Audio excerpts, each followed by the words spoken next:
Matthew chapter 16. The Pharisees and Sadducees came to Jesus and tested him by asking him to show them a sign from heaven.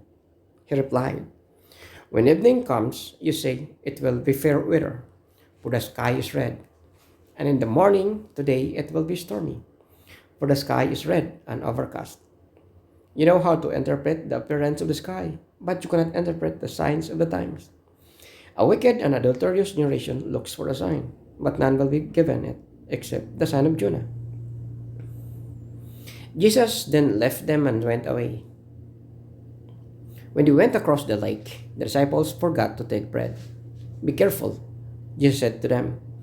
"Be on your guard against the jest of the Pharisees and Sadducees." They discussed this among themselves and said, "It is because we didn't bring any bread." Aware of their discussion, Jesus asked, "You of little faith, why are you talking about yourselves about having no bread?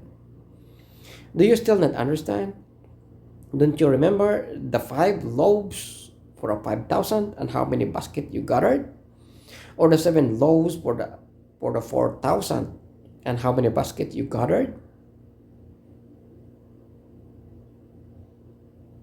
And how is it you don't understand that I was not talking to you about bread?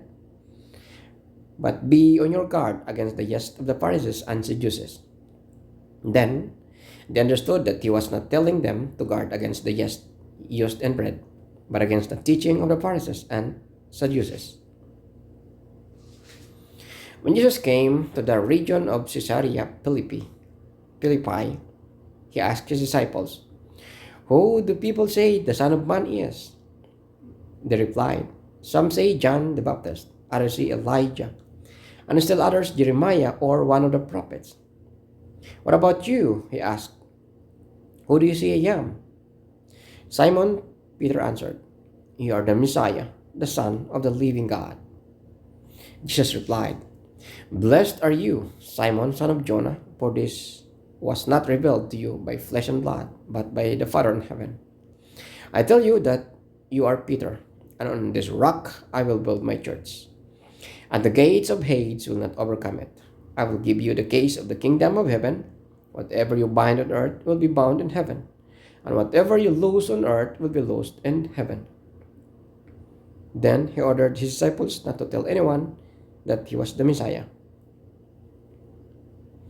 From that time, Jesus began to explain on his disciples that he must go to Jerusalem and suffer many things at the hands of the elders, the chief priests, and the teachers of the law, and that he must be killed, and on the third day be raised to life. Peter took him aside and began to rebuke him. "Never, Lord," he said. "This shall never happen to you." Jesus turned and said to Peter, "Get behind me, Satan. You are a stumbling block to me. You do not have in mind the concern of God, but merely human concern." Then Jesus said to his disciples, "Whoever wants to be my disciple must deny themselves and take up their cross and follow me. For whoever wants to save their life will lose it, but whoever loses their life for me will find it. What good will it be for someone to gain the whole world, yet forfeit their soul? Or what can anyone give in exchange for their soul? For the Son of Man is going to come in his Father's glory with his angels, and then he will reward each person according to what they have done. Truly, I tell you, some who are standing here will not taste death before they see the Son of Man coming in his kingdom."